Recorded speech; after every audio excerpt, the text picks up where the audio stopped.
Today we're going to talk about Portugal, and I have my friend Joao with me. Joao, welcome to My Home is Special. Hey Keith, good to be here. Thanks for inviting me. Joao, like I always do, can you take a minute and introduce yourself to everybody listening? Sure, happy to. So my name is Joao. I'm Portuguese.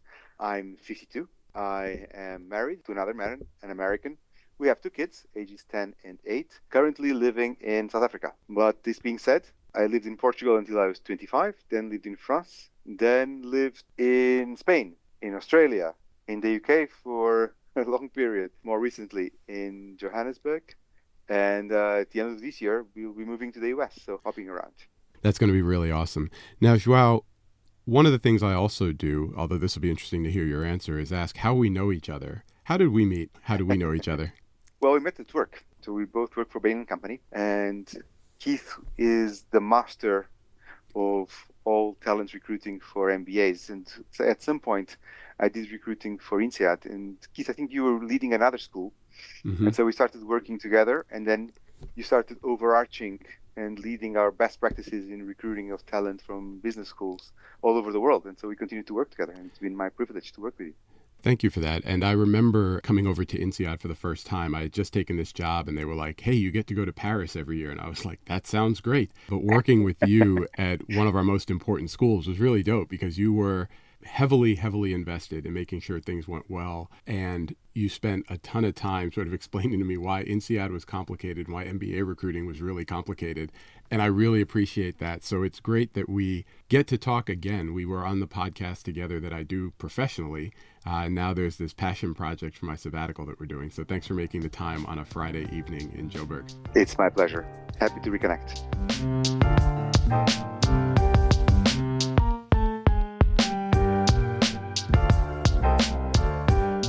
Now, Joao, one of the things that I was thinking about when I decided to visit Portugal, and I had gone on a work trip and took an afternoon and wandered around Lisbon a little bit, but I always assumed that Spain and Portugal were similar because they're close.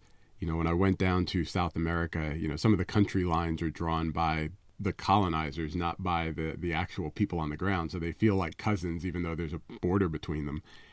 I felt the vibe was different when I was in Lisbon. I didn't feel like I was in Spain. Am I crazy, or do Portuguese people in general think of themselves as similar or different from Spain? I think you'll find that Portuguese people think of themselves as very different. And so there are some anecdotal jokes.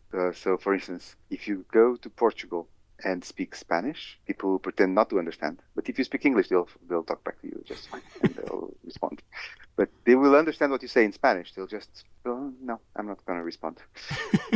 It's really funny because one of the jokes is that Portugal had an age of discoveries in the 1500s, well, 1400s, 1500s, 1600s.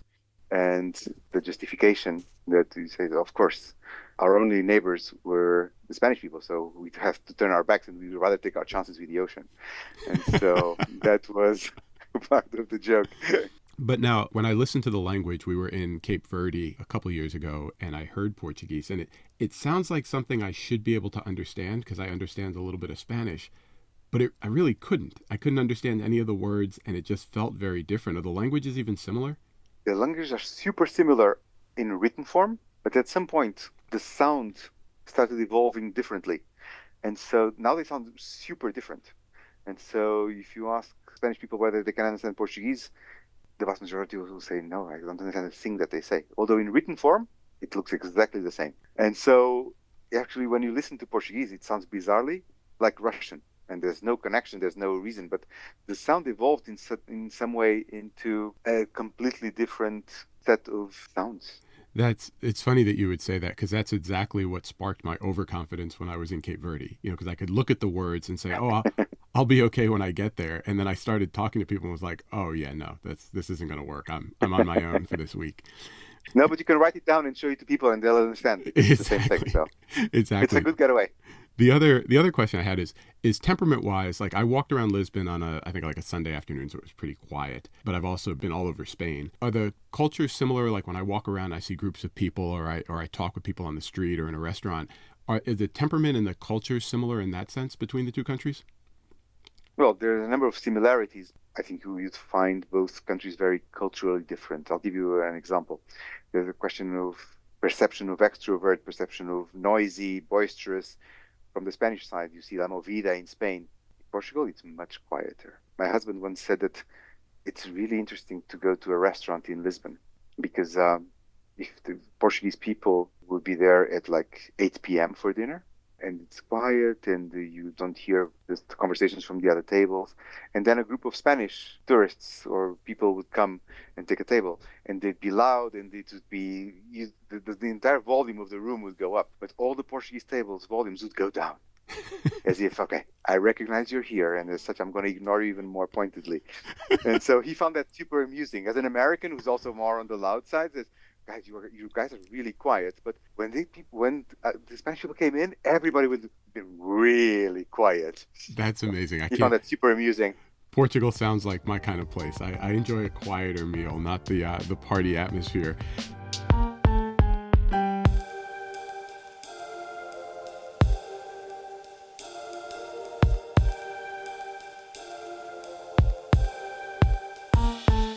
The other thing that stood out to me is that Portugal is on the water and it has a massive coastline relative to the size of the country. I have to believe that the beach and the ocean are a big part of the culture and the way people grow up thinking about how to spend their free time. Is that a fair assumption to make? It is, and especially it's very narrow as a country in terms of geography, but the population is all in the coastal areas. And so it's already narrow and everybody's on the coastal, so everybody goes to the beach. And so there's the beach season, and it starts in June, and everybody goes on weekends and the holidays. And I remember my holidays as a kid. We would take a month of holiday, as all Europeans do, and we would go to the southern part, to the Algarve, and we'd be there for a month, going to the beach every day.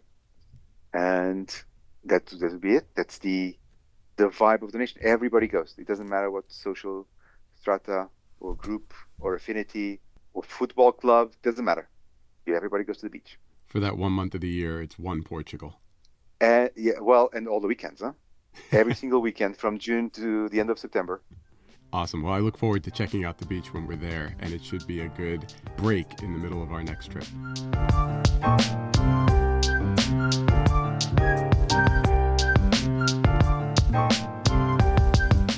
So, Joao, every time I see photos from Portugal, they're always stunning, whether it's the churches or the countryside or the cities. Is there something about Portugal that just makes it look magical in photos? Because it always does, and I never understand why it stands out more than some of the other places, countries, and some of the cities that I've seen online. You're asking a very biased Portuguese. But for me, and one of the things that for me always resonates and that I'm always looking forward to seeing when I go back, is the light. I think that the light in the country is different from the light in other places. It's a country with 220 days of sun, and the light just goes through the leaves in a way that I find it hard to replicate anywhere else. And so it brings things to life, be it trees, buildings, the sky, the color of the ocean. It just brings things to life. So it becomes very vibrant. And do you experience that when you go home in the parks in the cities? Do you sit outside? Can you just enjoy it downtown when you're walking around? It's a walking city. So although it's a hilly city, everybody walks. And everybody walks everywhere. And there are a number of parks. And so we have one close to where we live called Jardim da Estrela and another one called Jardim das Amoreiras. And they all have their kiosks and people will be sitting down, and there are kids' playgrounds. And you just enjoy the light of the sun going through the fresh new spring leaves. It's gorgeous. It's a bit like a Kurosawa movie. So there's a scene in Seven Samurai in which they're just admiring the sun coming through the leaves. Wim Wenders replicated that in Perfect Days this year. It's that light coming through the leaves. You can just stay there for a really long time and feel the world. And you mentioned that it happens in the city that you grew up in, but is it the same? Like if I go north of Lisbon or south of Lisbon, will I see that throughout the country? I think so. I think you'll see that throughout the country. It's a country with many realities in terms of geography. So it's very green and hilly in the north, where we'll be going to Oporto. It's also wetter. There's more rain. It's virtually a desert in the south of the Alentejo on the way to the Algarve. And so you have all these different landscapes that you can enjoy, these traits of light and the ocean in its myriad forms. And so, carpe diem. Awesome. We will certainly be doing that as we try and see as much of the country as possible.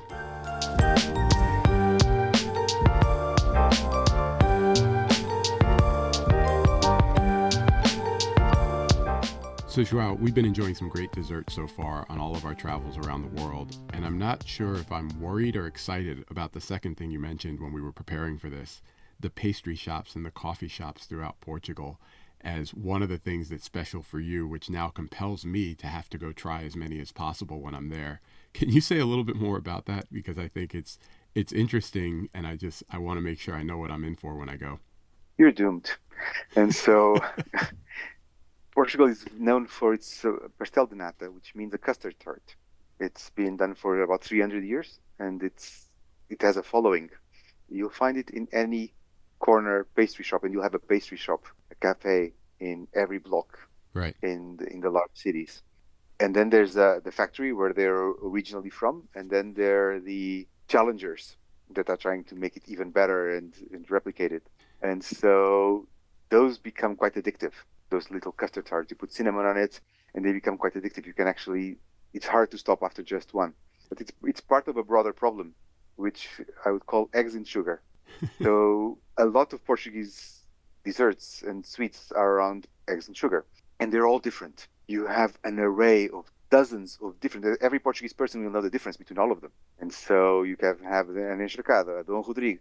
They're all combinations of eggs and sugar, which are incredibly sweet and incredibly addictive. We had a friend from London visiting once into a traditional Portuguese restaurant, which had a vast array of desserts, all different. As you're looking at the display, they're all different. And so she's British, and she's asking the Portuguese employees, saying, "But tell me the difference." And he started, "Well, this one is eggs and sugar." And so the second one was also eggs and sugar. The third one is eggs and sugar, but with cinnamon. The fourth, and so at some point she just started laughing. It's just, they're all eggs and sugar, and yet they are, but they're all different. Now, is this the type of thing that you grow up eating, or is it just for special Oh yeah, occasions? Like, is it, it's my birthday, I'm going to go get the pastel de nata, or is it something else? no, the pastel de nata you can have after lunch every day with Oh my God. with a coffee, with an espresso. Everybody has espresso. Our coffee, Portuguese coffee, is better than the Italian. Sorry for the Italian listeners. And so you'll find that we're very proud of our coffee. And so everybody will have what we call a bica, or a cimbalino, which is an espresso in the morning or and after lunch. And many times it will come with a pastel de nata. Now, are you But you able? will find that they change from region to region. Huh? So as you travel the country, your eggs and sugar will change. And you can actually start to have your preference. You can have the Dom Rodrigo in the Algarve, or the Barquinhos in up north in Aveiro. And all of these will be different, and all of them will be addictive. Welcome to Portugal. No, we had Amelia on the podcast from Argentina. Amelia, who I think you know from Yep. our LA office, and she was talking about pizza and how pizza and coffee shops are part of the culture down there, and everybody has their favorite one. And she talked about when I got back, I said, "Hey, I went to these two pizza places and they were both awesome." She's like, "Oh, you saw both sides of the house, and people are fiercely loyal to one or the other." Is it the same thing with these coffee shops where people have like the one that is the best and the one that they will go to, or do you just always try variety? No, not the coffee shops per se, but the type of coffee. Yes, people will be able to describe the different ranges and the different lots. And so they will have a very elaborate opinion on why that one is better. Right. And for the desserts as well, huh? You can have your preferences, and some of them will be for everyday consumption, and some of them will be special. So, for instance, for Christmas, on Christmas Day, you'll get a different kind of eggs and sugar called an eel, and so it's shaped as an eel with two eyes, which are candied cherries, Oh my gosh.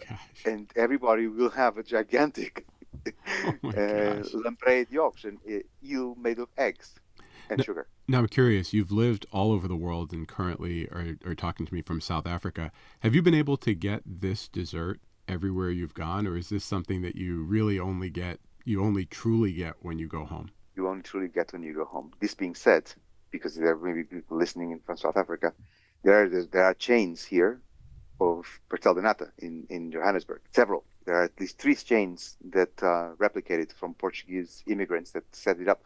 There's Casa das Natas, there's Café Vita, and there are multiple approaches to it.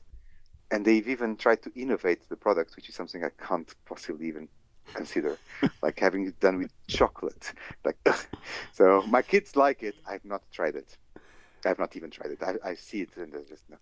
People listening can't see your face, but the rolling of the eyes and shaking of the head as you describe the addition of chocolate is truly amazing. There will be 10 other million people that would be doing exactly the same thing. You know, I But my went kids, who are half Portuguese, half American, says, no, but I'd like to try it. And I just, we went I just, to Uruguay and tried the mate down there, which oh, Santiago yeah. and Koki were telling us about. And one of the tastings we went to, she made us mate in her living room, but she also made flavored mate and sweetened mate, which to me was very good as an American, but was very clear from Santiago and Koki that is not how you're supposed to make mate. Well, lucky for you, you can have the pastel de nata just as it's supposed to be had. So that's the one you'll find in Lisbon or anywhere in the country.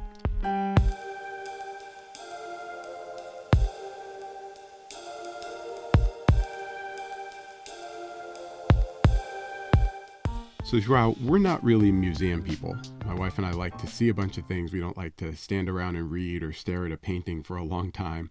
But we really have enjoyed some of the museums we've gone to as we've traveled. The educational component, and honestly, seeing especially some of the historical museums describe history through the lens of another country, not here in America, has been really fascinating. And you had mentioned there's a museum that was really special to you growing up. Let's talk a little bit about the museum. And I'm afraid I can't even pronounce the name properly, so I'm not going to try here and embarrass myself.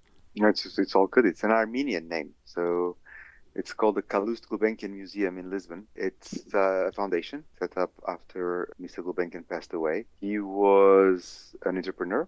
He was in the oil business. He was called Mr. 5%. So he arbitraged the oil deals in Iraq, probably in the 30s or the 40s. And so he became very wealthy. He had 5% of all the fields. Oh my gosh. And during World War II, he used to live in London. And yeah, 5%, can you imagine? So 5% of all he the took oil revenue coming out of Iraq for a little while? yes, according to legend and the historic research that I've read about. Wow. It was called Mr. 5%. He lived in London for a while, and during World War II, he tried to, many other people tried to move to the US. He was waiting for a visa in Lisbon, and he ended up staying in Lisbon. And so he moved his art collection with him. His art collection comprises some remarkable, remarkable works, like very eclectic. So you'll have pieces from ancient Egypt. You will have a Lalique collection from the early 20th century of glass, which is stunning. You will also have some paintings of masters or tiling from the Middle East. So the museum makes for a very interesting set of pieces that help you navigate the history of humankind. And And this is his personal collection? it is. Wow. It is impressive. And how were you introduced to the museum? Was this something you said, one of these days I'm going to adult for a little while and go, or is it something that was that you had a No, longer as a relationship kid, with? probably Really? my parents took me there when I was a kid, but it was also on my way from home to middle school. And so I stopped there because the gardens are gorgeous. It's the setting where they've set it up is amazing. And then I would go there because also they had a ballet company and they had an orchestra that they were Mm-hmm. funding the arts, the development of the arts Mm-hmm. for the country. It just became such a pleasant place to take a book and read under a willow tree on a summer afternoon as you see the ducks frolicking around in the pond. And it's just a wonderful place to be in. And it's in the heart of the city, but it's this little oasis. Oporto has one now as well called Serralves. So when you go to Oporto, it's a similar vibe, but more on the temporary collection side. So it's not the house, the setting, the gardens are stunning, but the temporary collections also make it quite magical. And is this partly where you developed your appreciation for the light? It sounds like just sitting outside and reading and watching the ducks and enjoying the gardens. Probably, but you'll find it all around you. So you'll do it in these moments of wonder as you look outside your window and you see the skyline of the city, or when you're walking in a park and the light just shines in a given way. You see the rays of light like a splendor. You know those splendors in churches Yeah. that Yeah. have the pictures of the rays of light coming out. There are a number of times in Lisbon where you see that, and you have that vision of light coming out as rays down to the ground. I will And play you this for my family because as we're walking around, we'll have the boys with us in Portugal when we go. It sounds like I'm going to have my camera out and stop every 20 or 30 feet to take a picture as I see these things. It's going to take us forever to get from point A to point B.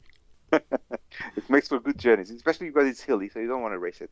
Right, right. Now, let me ask: as you talk about the light and the desserts and the museums, is this something that you're also instilling and sharing with your kids as you go back home and sort of taking them through the same growth journey that you went through? Not the museums yet, still the parks for sure. And the parks is something that they love to go to. The museums, I take them anyway, Right, right. but they're a bit less enthusiastic at this stage. They were still very young, right, when we were living in Lisbon for a little while. And so my youngest had the distinct honor of being asked to leave a museum because he decided to run. It was a very big one. And he decided to run from one side to the other. And so to my blushing embarrassment and a mortified, oh gosh, what I've always... That's awesome. It sounds like you were that family, but it is good to know that if my family ever has me trapped in a museum sprinting from one side to the other, might be a way for me to end the visit a little earlier than they would like. Yep, that will surely work.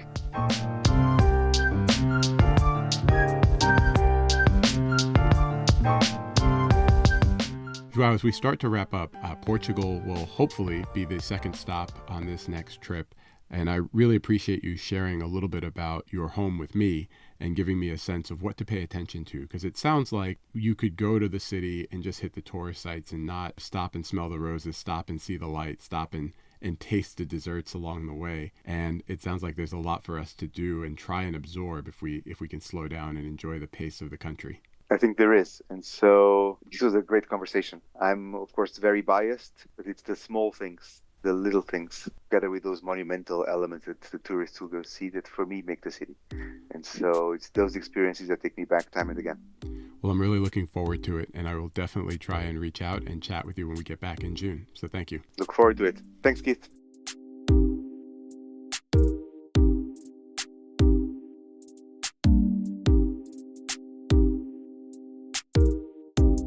Thanks for listening to this episode of My Home is Special.